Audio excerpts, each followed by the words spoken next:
Mis padres me ignoraron toda la vida para adorar a mi hermano adoptado. Ahora que los votó por ser pobres, descubrieron que su plan de repuesto tiene la puerta cerrada. Para darles un poco de contexto sobre la dinámica de mi familia, necesito regresar al principio. Mis padres tuvieron problemas de fertilidad durante años. Gastaron miles en tratamientos, consultas, especialistas, hasta que finalmente se rindieron y decidieron adoptar.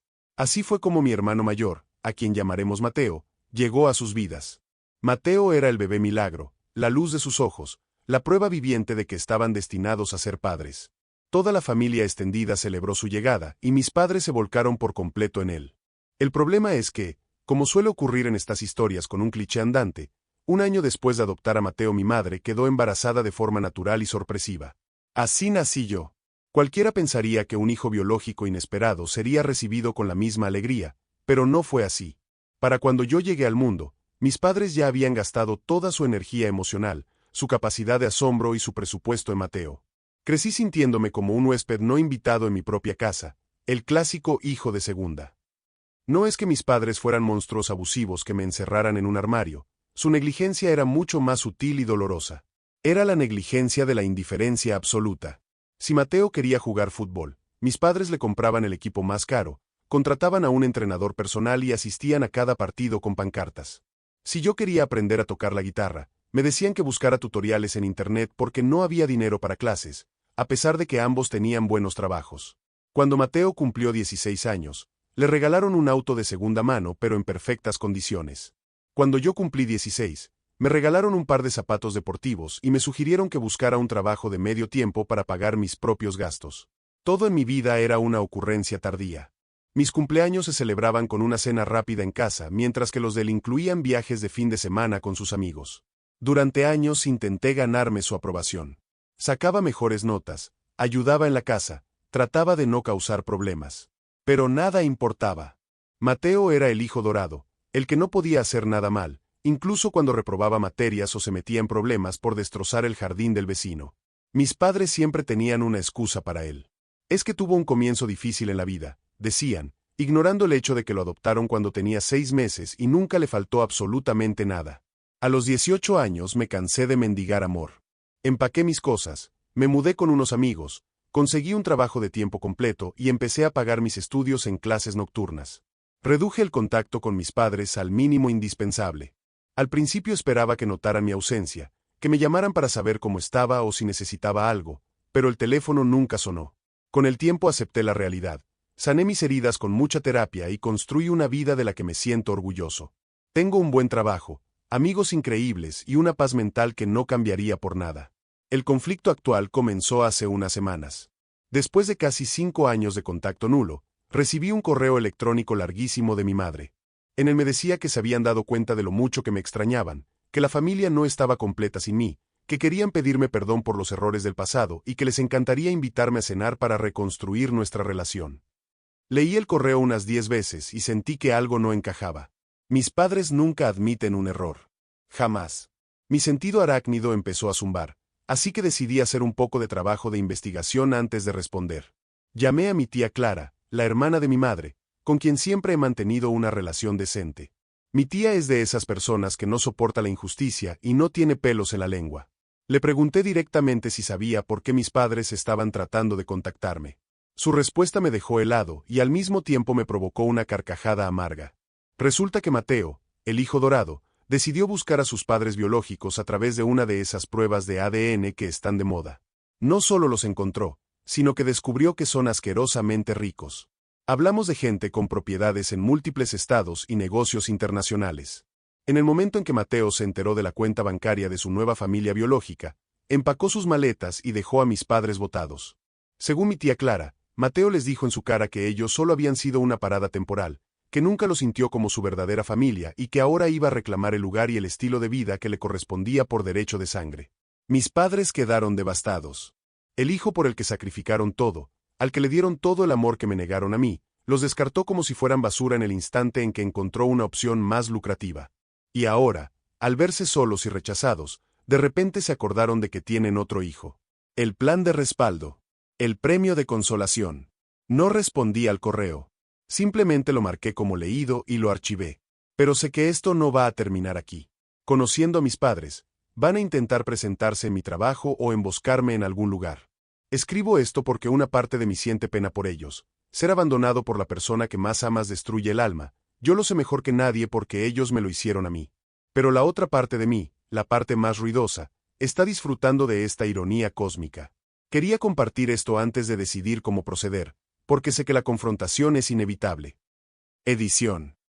Mucha gente en los comentarios me está preguntando por qué mis abuelos y mi tía no intervinieron cuando yo era niño. La verdad es que sí lo intentaron. Mi abuela tuvo peleas a gritos con mi madre por la forma en que me trataban, pero mis padres amenazaron con cortar todo contacto y no dejarles ver ni a Mateo ni a mí si seguían metiéndose en la crianza. Mis abuelos decidieron que era mejor estar presentes en mi vida, aunque fuera poco a no estar en absoluto. Fueron ellos quienes me compraron mi primera computadora y me ayudaron en secreto con algunos gastos cuando me mudé. Les debo muchísimo. En cuanto a Mateo, no lo odio, pero me da asco su nivel de materialismo. Supongo que mis padres criaron exactamente lo que merecían. Actualización 1. Sabía que las cosas iban a escalar, pero no me imaginé que fuera a ser tan rápido ni tan patético.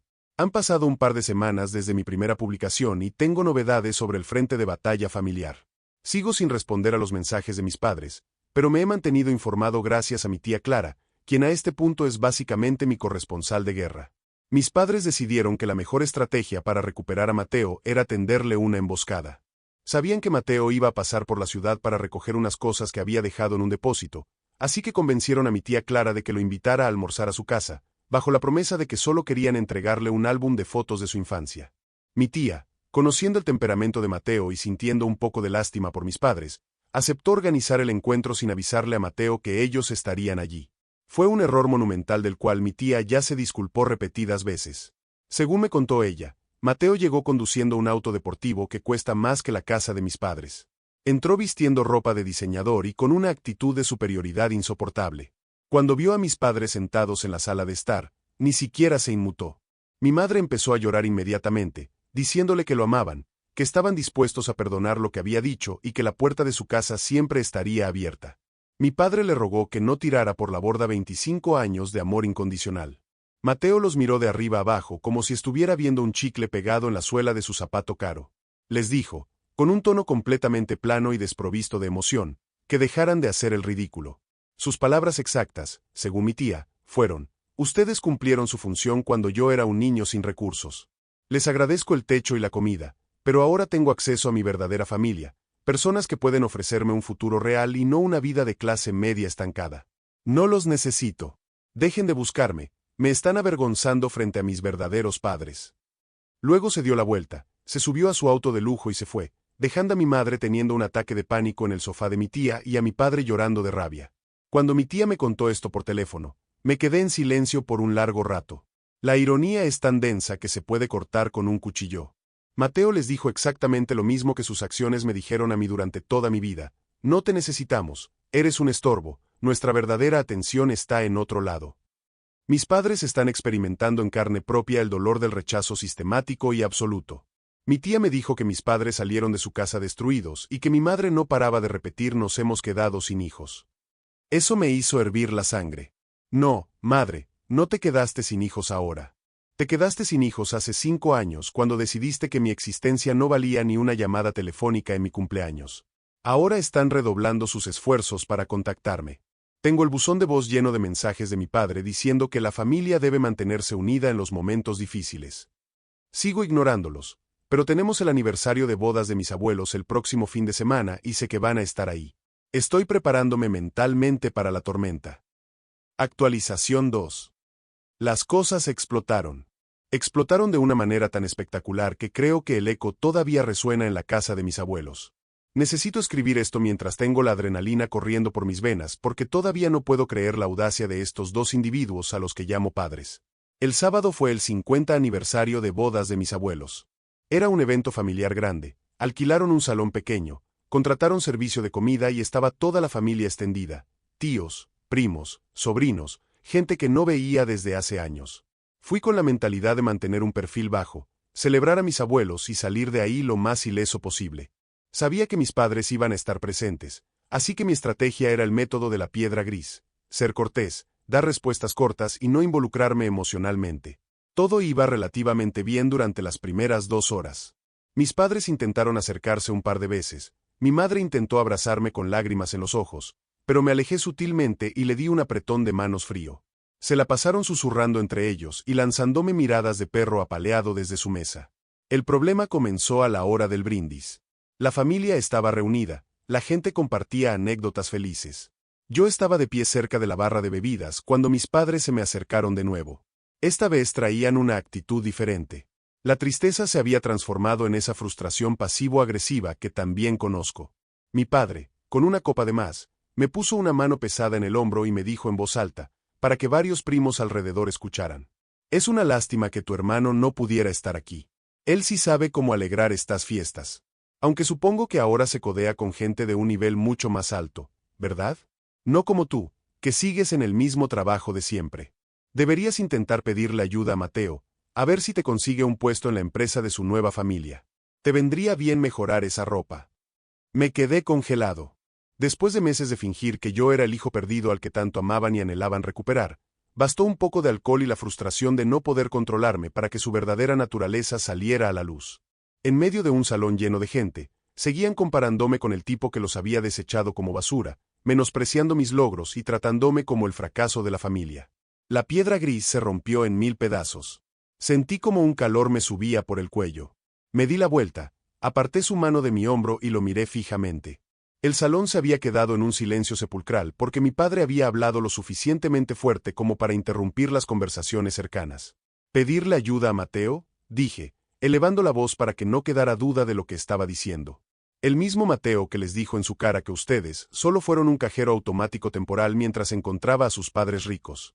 El mismo Mateo que los bloqueó de todas partes y les dijo que le daban vergüenza. Ese Mateo es el ejemplo a seguir. Mi madre ahogó un grito y se llevó las manos a la boca. Mi padre se puso rojo de furia. No te atrevas a hablar así de tu hermano, siseó, acercándose a mí con actitud amenazante. No di un paso atrás. No es mi hermano. Nunca me permitieron ser su hermano. Ustedes decidieron que él era el único hijo que importaba en esta familia. Me ignoraron toda mi vida, me trataron como a un estorbo, me dejaron pagar mis propios estudios mientras le regalaban autos a él. Y ahora, cuando los bota como a un par de zapatos viejos porque no son lo suficientemente ricos para su nuevo estándar, de repente se acuerdan de que existo. Me buscan porque están desesperados, porque no soportan estar solos, porque necesitan a alguien que les llene el vacío. Pero adivinen qué, no soy su plan de respaldo. Mi madre empezó a llorar a mares, intentando agarrarme del brazo. No es cierto. Te amamos. Eres nuestro hijo, siempre te hemos amado. Estábamos ciegos pero ahora queremos arreglarlo. No quieren arreglar nada, le respondí quitándome de su agarre. Solo hace 2 minutos él me estaba humillando por mi trabajo y mi ropa, comparándome de nuevo con el tipo que los desprecia. Ustedes no han cambiado, solo están dolidos porque su inversión falló. Tuvieron la oportunidad de ser mis padres durante 18 años y la desperdiciaron cada maldito día. Se acabó. No me busquen, no me llamen, no existo para ustedes. La tensión en el salón era insoportable. Mi tío Carlos se acercó para intentar calmar las cosas, pero mi abuela, con sus 75 años, se levantó de su mesa, caminó hasta nosotros y miró a mi padre con una furia fría que nunca le había visto. Toma a tu esposa y váyanse de mi fiesta, le dijo a mi padre, señalando la puerta. Le han hecho suficiente daño a este muchacho toda su vida. No voy a permitir que vengan a humillarlo en mi aniversario después de lo que ese sinvergüenza de Mateo les hizo. ¡Fuera! Mis padres intentaron protestar, intentaron hacerse las víctimas frente a los demás parientes, pero la tía Clara se unió a mi abuela y en cuestión de minutos, bajo la mirada crítica de toda la familia extendida, fueron escoltados hacia la salida. Yo me fui a sentar, temblando de pies a cabeza, sintiendo una mezcla de terror y una liberación inmensa. Mis primos se acercaron a darme palmadas en la espalda, algunos me sirvieron agua, mis abuelos me abrazaron. Por primera vez en mi vida, sentí que tenía una familia que me respaldaba. Esa noche bloqueé sus números de teléfono. La Guerra Fría terminó. Ahora es tierra arrasada. Actualización 3. Hola de nuevo. Han pasado un par de meses desde el incidente en el aniversario de mis abuelos y quería actualizar la situación porque el comportamiento de mis padres alcanzó niveles ridículos antes de chocar contra un muro de realidad. Tras ser expulsados de la fiesta, mis padres decidieron que la mejor táctica era la campaña de difamación. Al ver que no podían contactarme porque los bloqueé de absolutamente todas partes, recurrieron a las redes sociales. Mi madre empezó a publicar largos estados en Facebook haciéndose la mártir. Publicaba fotos viejas de cuando éramos niños, las pocas en las que yo aparecía al fondo mientras Mateo soplaba las velas, con textos inmensos sobre el dolor de ser padres, sobre cómo criaron serpientes venenosas que los abandonaron en su vejez y sobre cómo la familia les había dado la espalda injustamente. Mi padre, por su parte, empezó a enviar mensajes directos a mis primos y tíos, acusándome de haber manipulado a mis abuelos para ponerlos en su contra y alegando que mi comportamiento en la fiesta fue producto de los celos enfermos que siempre le tuve a Mateo. Lo que no calcularon fue que la familia extendida había sido testigo presencial de la verdad. Durante años, muchos de ellos habían notado la preferencia descarada hacia Mateo, pero se callaban por no generar problemas. El incidente en el aniversario fue la gota que colmó el vaso para todos. En respuesta a sus publicaciones dramáticas, mi tía Clara, que es una fuerza de la naturaleza en Internet, empezó a responder los comentarios de mi madre. Expuso públicamente cómo intentaron usarla para emboscar a Mateo, cómo Mateo los humilló y cómo solo me buscaron a mí cuando se quedaron sin su hijo favorito. Fue una masacre digital. Varios miembros de la familia empezaron a darle la razón a mi tía, comentando sobre las injusticias que vieron durante años. Mis padres, al verse completamente acorralados por la verdad y por las críticas de su propio círculo social, terminaron eliminando las publicaciones y, poco después, cerraron sus cuentas de Facebook e Instagram. Casi toda la familia los ha bloqueado o ha reducido el contacto a lo mínimo necesario. Nadie quiere lidiar con su toxicidad y su negativa a aceptar la responsabilidad de sus acciones. He recibido mucho apoyo de mis primos y tíos, me invitan a cenar, me mandan mensajes para saber cómo estoy. Me siento más conectado con mi familia extendida ahora que en toda mi vida. En cuanto a mí, sigo firme en mi decisión. No he sentido ni una pizca de arrepentimiento por haberlos enfrentado. Mi terapeuta me dijo la semana pasada que la confrontación pública fue mi forma de reclamar mi voz después de años de ser silenciado por la negligencia. Todavía tengo días en los que siento rabia, días en los que lamento no haber tenido padres normales, pero ya no siento esa necesidad desesperada de su aprobación. Su silencio actual es un regalo que estoy disfrutando plenamente. Actualización 4. Esto va a ser corto, pero quería dejar registro de lo que acaba de suceder, porque muestra un giro interesante, aunque inútil, en esta saga. Hoy al llegar del trabajo encontré un sobre grueso en mi buzón, enviado por correo certificado. Conocí la letra de inmediato, era de mi madre. Dudé mucho si abrirlo o tirarlo directamente a la basura, pero la curiosidad mórbida ganó la partida. Me preparé un café, me senté en la mesa del comedor y abrí la carta. Eran 5 páginas escritas a mano. Empecé a leer esperando encontrar las mismas excusas de siempre, la misma manipulación y el papel de víctimas al que me tenían acostumbrado. Para mi sorpresa, el tono era completamente diferente. No había recriminaciones, no mencionaban a Mateo, ni intentaban culparme por la reacción de la familia. Era una disculpa real, cruda y, francamente, patética. Mi madre admitía que fueron padres terribles para mí. Escribió, con letras temblorosas, que se dejaron cegar por el milagro de la adopción y que fallaron rotundamente en darme el amor y la atención que merecía como su hijo. Admitió que proyectaron todas sus esperanzas en Mateo y que, al hacerlo, me robaron mi infancia y mi derecho a tener una familia que me apoyara. Confesó que el incidente en la fiesta de mis abuelos la hizo despertar, que escucharme gritar mi dolor frente a toda la familia destrozó la coraza de negación en la que habían vivido durante décadas. El párrafo final decía, sabemos que una carta no borra 20 y tantos años de daño. Sabemos que no merecemos tu perdón y entendemos por qué nos apartaste de tu vida. No te pedimos que nos llames, ni que nos visites. Solo queríamos que supieras que reconocemos el monstruoso error que cometimos, que el fracaso es exclusivamente nuestro y que cargaremos con esta culpa por el resto de nuestros días. La puerta de nuestra casa siempre estará abierta para ti, aunque sabemos que probablemente nunca decidas cruzarla. Terminé de leer y me quedé mirando la pared por un largo rato. No sentí la satisfacción de la venganza, ni tampoco sentí una repentina urgencia de llamarlos y perdonarlos. Sentí un vacío tranquilo. Reconocer el daño es el primer paso, pero no reconstruye el puente que quemaron hasta los cimientos. El daño que hicieron forjó la persona que soy hoy, y he aprendido a quererme a mí mismo sin ellos. Guardé la carta en un cajón de mi escritorio.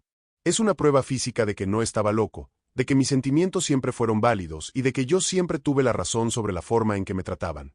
Pero mi respuesta sigue siendo la misma. Silencio. No tengo interés en perdonarlos, no tengo espacio en mi vida para ellos y mi contacto cero se mantiene intacto. Algunas cosas simplemente se rompen y no tienen arreglo, no importa cuánto pegamento intentes ponerles años después. Actualización 5. Han pasado 3 años desde mi última actualización. He estado ausente de Reddit, enfocándome en mi carrera, disfrutando de mis pasatiempos, adoptando a un perro maravilloso y viviendo mi vida en paz. Pero hace unas semanas ocurrió algo que le dio un cierre definitivo y poético a toda esta historia, y sentí la necesidad de volver a esta cuenta para contárselos. El karma es una rueda que gira lentamente, pero siempre completa su ciclo. Como les conté antes, corté contacto total con mis padres biológicos. Mis abuelos fallecieron pacíficamente hace un par de años. Fui a los funerales. Mis padres asistieron pero se mantuvieron alejados en una esquina sin atreverse a acercarse a mí. La familia extendida mantuvo su distancia con mis padres, y ellos se convirtieron en esos parientes solitarios a los que nadie invita a Navidad ni a los cumpleaños. Pero la verdadera noticia llegó por parte de mi tía Clara, quien me llamó el fin de semana pasado con un chisme que parecía quemarle en la lengua. Resulta que el paraíso millonario de Mateo, el hijo dorado, se desmoronó.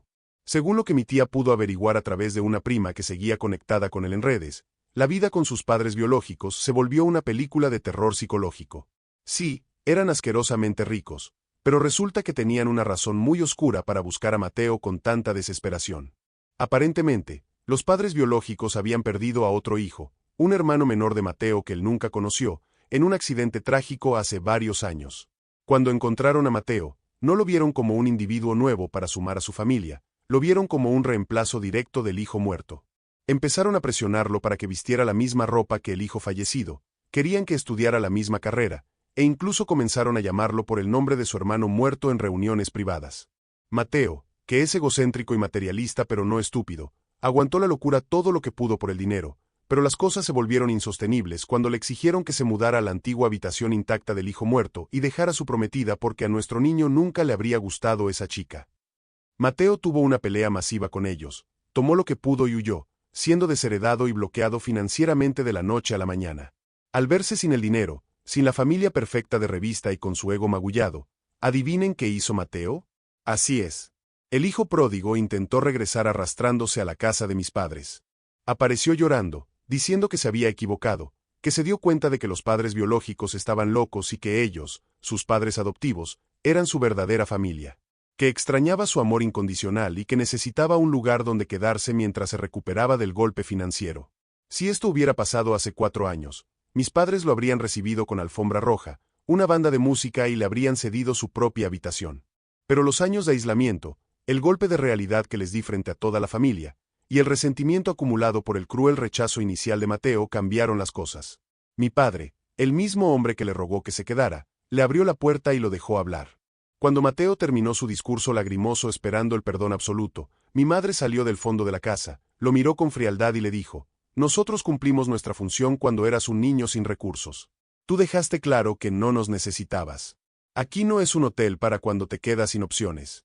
Ya no tienes familia aquí». Le cerraron la puerta en la cara. Mateo hizo un escándalo, gritó en el porche, pero mis padres amenazaron con llamar a la policía si no se iba. Mateo está ahora viviendo en un apartamento minúsculo con un compañero de cuarto, trabajando en un empleo de ventas básico y quejándose amargamente en redes sociales sobre cómo ha sido traicionado por todos los padres que ha tenido en su vida. En cuanto a mis padres, mi tía me dice que la decisión de rechazar a Mateo los terminó de quebrar.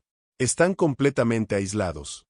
No tienen relación con Mateo, no tienen relación conmigo y la familia los mantiene a distancia. Viven solos en una casa demasiado grande, rodeados de silencio y de las consecuencias de sus propias decisiones.